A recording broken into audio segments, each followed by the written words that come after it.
Hello friends, आज हम डायनामीटर discuss करेंगे। उसके लिए हम सबसे पहले देखेंगे कि डायनामीटर क्या होता है और उसको हम कैसे क्लासीफाई कर सकते हैं। डायनामीटर को समझने के लिए हम सबसे पहले हमें ब्रेक को समझना होगा, क्योंकि डायनामीटर भी एक तरीके का ब्रेक होता है जिसकी हेल्प से हम फोर्स, टॉर्क या पावर को मेजर करते हैं। इसके लिए कोई भी एक इंजन हो, मोटर हो या अदर कोई रोटेटिंग प्राइम मूवर हो जिसके लिए हम फोर्स, टॉर्क या पावर को मेजर करें, ठीक है, और उसको हम टॉर्क के फॉर्म में ले जाते हुए वर्क डन निकालें और फिर ब्रेक पावर के फॉर्म में अल्टीमेटली मेज़र करें, तो हमारा डायनामीटर का मेज़रमेंट कंप्लीट होता है। अगर हम एब्जॉर्प्शन टाइप डायनामीटर की बात करें तो हमेशा हम बात करेंगे फ्रिक्शनल रेजिस्टेंस की। Frictional resistance dynamometer is a device which is used to measure the frictional resistance. By knowing frictional resistance, we can determine the torque transmitted and hence power of the engine. Same thing अभी मैंने बोली थी कि सबसे पहले हमें क्या निकालना होगा, टॉर्क, देन हम वर्क डन निकालेंगे और उसके बाद हम ब्रेक पावर निकालेंगे और हमारी कैलकुलेशन इस तरीके से कंप्लीट होगी, मेजरमेंट कंप्लीट कहा जाएगा। आगे बढ़ते हैं। अगर हम टाइप्स ऑफ डायनामीटर की बात करें तो बेसिकली ये दो तरीके का होता है। पहला होता है एब्जॉर्प्शन डायनामीटर और दूसरा होता है ट्रांसमिशन डायनामीटर। तो एब्जॉर्प्शन डायनामीटर की जब भी हम बात करते हैं तो हम पावर एब्जॉर्ब की बात करते हैं। मतलब यहाँ पर फ्रिक्शनल रेजिस्टेंस के थ्रू हमारा पावर जो है वेस्ट हो जाता है, वेस्ट के फॉर्म में चला जाता है, ठीक है। और लेकिन अगर हम ट्रांसमिशन डायनामीटर की बात करें तो इसके थ्रू हम कुछ ना कुछ पावर को आगे ट्रांसमिट करते हैं और उसकी हेल्प से हम कैलकुलेशन करते हैं। एब्जॉर्प्शन डायनामीटर, जब भी हम एब्जॉर्प्शन डायनामीटर को पढ़ेंगे तब हम फ्रिक्शनल रेजिस्टेंस को ज़रूर एग्जिस्टेंस में लेंगे। This dynameter measure and absorb the power output of the engine to which they are coupled. Frictional resistance के थ्रू ये पावर अपना एब्सॉर्ब कर लेता है। The power absorb is usually dissipated as heat by some means. जब भी frictional resistance होगा, दो बॉडी आपस में फ्रिक्शनल रेजिस्टेंस क्रिएट करेंगी तो कुछ हीट वहाँ पर जनरेट होगी। इस हीट को हम वाटर या कुछ अदर मीन्स से हम इसको डिसिपेट करते हैं, लेकिन अल्टीमेटली यहाँ पर पावर लॉस एग्जिस्टेंस में आता है।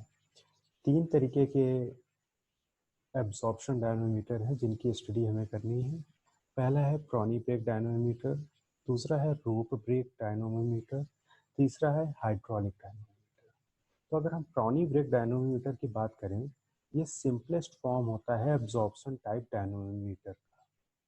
इसमें क्या होता है, अगर हम इसके कंस्ट्रक्शन डिटेल्स में जाते हैं तो दो वुडन ब्लॉक्स होते हैं, ठीक है, नट और बोल्ट असेंबली होती है, हेलिकल स्प्रिंग्स होती हैं, एक वेट होता है और एक काउंटर वेट होता है, ठीक है। दो स्टॉप्स होते हैं जिनके थ्रू हम लीवर का मूवमेंट रिस्ट्रिक्ट करते हैं। हम सीधे डायग्राम पे आते हैं जिससे हमें वर्किंग और अच्छे से समझ में आएगी। ये आपका प्रॉनी ब्रेक डायनामोमीटर है। तो अगर हम यहाँ बात करें, ये एक लीवर होता है जिसको हमें हॉरिजेंटली फिक्स करना होता है, मतलब इसके मूवमेंट को रिस्ट्रिक्ट करना होता है। ये दो वुडन ब्लॉक होते हैं और मोस्ट इम्पॉर्टेंट चीज़ इसमें यहाँ पर ये जो आप बीच में देख रहे हैं ये होती है मोटर, या हम कह सकते हैं उसकी शाफ्ट, और इसके चारों तरफ ये पुली हम कह लें या इसको हम कह लें ब्रेक ड्रम, जो कि मूव करता है इस शाफ्ट के साथ में। और इसके चारों ओर यहाँ पर और यहाँ पर वुडन ब्लॉक होते हैं जो कि इसके मूवमेंट को रिस्ट्रिक्ट करते हैं, या हम कहें फ्रिक्शनल रेजिस्टेंस क्रिएट होता है। साथ में ही ये वुडन ब्लॉक इस नट और बोल्ट असेंबली के थ्रू जुड़े होते हैं। यहाँ पर एक नट और बोल्ट असेंबली होती है जिसके थ्रू ये वुडन ब्लॉक आपस में जुड़े रहते हैं। यहाँ पर स्प्रिंग होती है, दो स्प्रिंग्स हैं। यहाँ काउंटर वेट होता है जो कि इस लीवर को हॉरिजेंटल मेंटेन करने में हेल्प करता है। यहाँ यहाँ पर वेट होता है। इस वेट को हम कम या ज़्यादा करते हैं जैसी हमारी रिक्वायरमेंट होती है, क्योंकि अल्टीमेट ऑब्जेक्टिव हमारा है इस शाफ्ट के रिस्ट्रिक्शन, इस शाफ्ट के रोटेशन को रिस्ट्रिक्ट करना। यहाँ पर इस लीवर के मूवमेंट को कंट्रोल करने के लिए दो स्टॉप पर लगे होते हैं जिनको हम S1 S2 या S कहते हैं।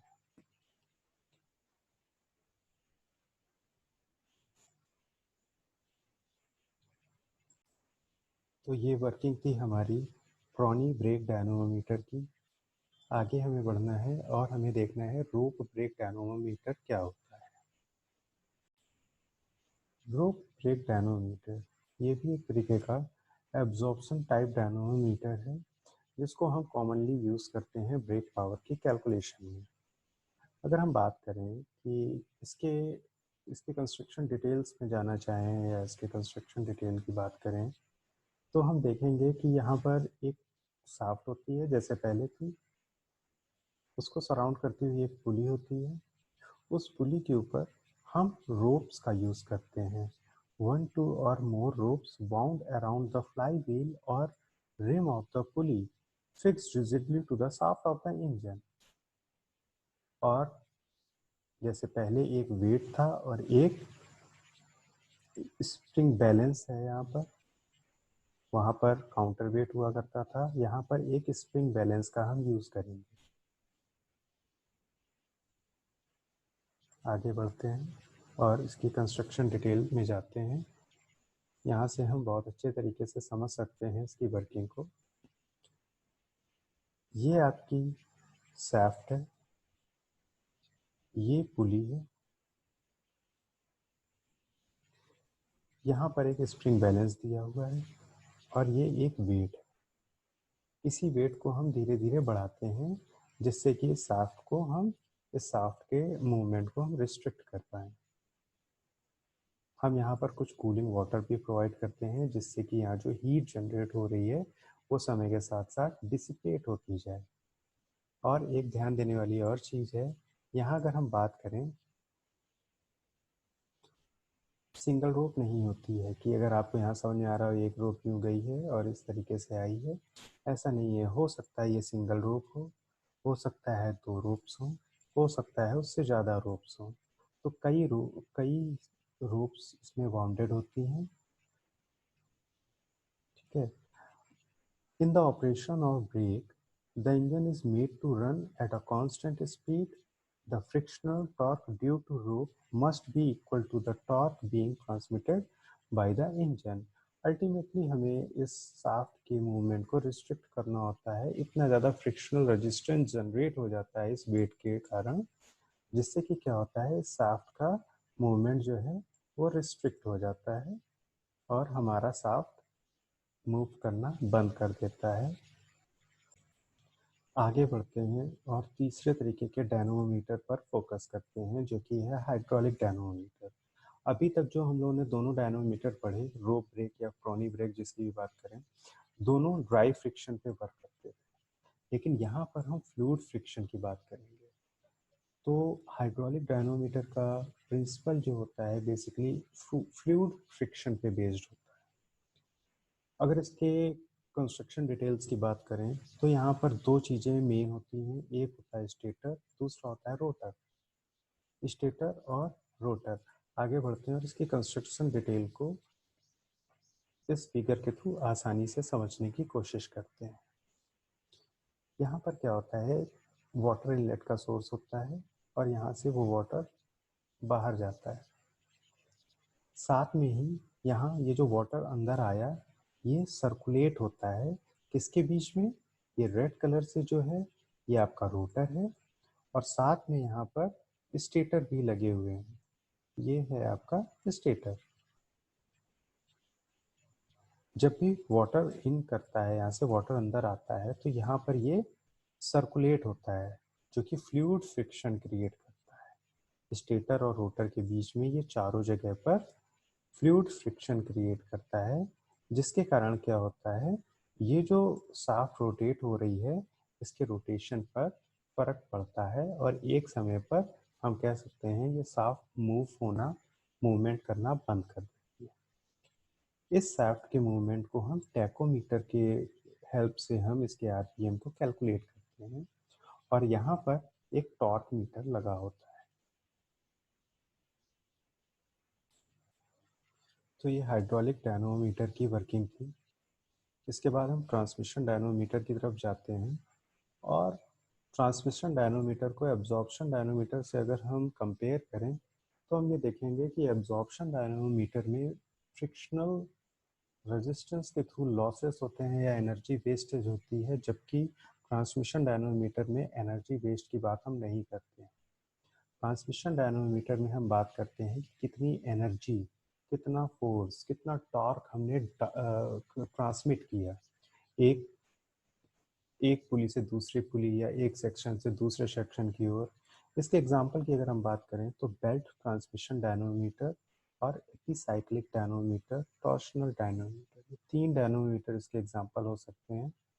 लेकिन यहाँ पर अभी हम बेल्ट ट्रांसमिशन डायनोमीटर को ही डिस्कस करेंगे। सिर्फ बेल्ट ट्रांसमिशन डायनोमीटर को डिस्कस करने के लिए हमें रोप ब्रेक डायनोमीटर को भी अपने दिमाग में रखना होगा, क्योंकि वहाँ पर भी रोप होती थी, पुली होती थी। यहाँ पर बेल्ट होती है और पुली होती है। ड्राइविंग और ड्रिवन पुली होती है, 2 चीज़ें होती हैं इसमें, 2 तरीके की पुली। एक ड्राइविंग पुली होती है जो कि इंजन से कनेक्टेड होती है, एक ड्रिवन पुली होती है जो कि इस ड्राइविंग पुली से कनेक्टेड होती है। इसके अलावा इंटरमीडिएट पुलीज भी होती हैं, और काउंटर वेट और बैलेंसिंग वेट भी होता है इसमें। आगे बढ़ें और फिगर के थ्रू इसकी कंस्ट्रक्शन डिटेल को समझने की कोशिश करें। ये हमारा बेल्ट ट्रांसमिशन डायनोमीटर है, जिसमें हम देख रहे हैं कि एक यहाँ पर ड्राइविंग पुली है, ये ड्राइविंग पुली है, और ये ड्रिवन पुली है। यहाँ पर इंजन का शाफ्ट कनेक्टेड रहता है इस ड्राइविंग पुली से। ये ड्राइविंग पुली इस ड्रिवन पुली को ड्राइव करती है। इसके साथ साथ यहाँ पर 2 इंटरमीडिएट पुलीज होती हैं जो कि इस लीवर से अटैच्ड होती हैं। यहाँ पर एक फल्क्रम होता है जिनकी इंटरमीडिएट पुली से डिस्टेंस a होती है, और इस फल्क्रम से इस डेड वेट की डिस्टेंस l होती है। इन डिस्टेंस का यूज़ बेसिकली हम जब मेजरमेंट करते हैं तब हम करते हैं, और इसको हम फ्यूचर में अगले वीडियो में देखेंगे। तो यहाँ पर जब ड्राइविंग पुली रोटेट करती है और उसकी हेल्प से ये दोनों इंटरमीडिएट पुलीज और ये ड्रिवन पुली रोटेट करती है, तो इससे क्या होता है, ये आपका लीवर कुछ ऊपर की ओर जाता है। क्यों? क्योंकि अगर एंटी क्लॉकवाइज डायरेक्शन में आपकी ड्राइविंग पुली रोटेट करेगी तो क्लॉकवाइज डायरेक्शन में आपकी ड्रिवन पुली रोटेट करेगी। इस ड्राइविंग पुली के एंटी क्लॉकवाइज डायरेक्शन में रोटेट होने के कारण ये लीवर ऊपर की ओर उठने की कोशिश करता है, जो कि जिसका मूवमेंट रिस्ट्रिक्ट किया जाता है इन स्टॉपर्स के थ्रू, और साथ में इस डेड वेट के थ्रू। डेड वेट के थ्रू हम क्या करते हैं, यहाँ पर कुछ लोड बढ़ाते हैं। इस लोड के बढ़ने से क्या होता है, ये लीवर आपका वापस हॉरिजॉन्टल पोजीशन पे आ जाता है। लेकिन यहाँ पर अल्टीमेट ऑब्जेक्टिव हमारा पुली के रिस्ट्रिक्शन को, पुली के मूवमेंट को या पुली के रोटेशन को रिस्ट्रिक्ट करना नहीं होता है। यहाँ पर हमारा अल्टीमेट ऑब्जेक्टिव होता है इस लीवर को हॉरिजॉन्टल पोजीशन में रखना।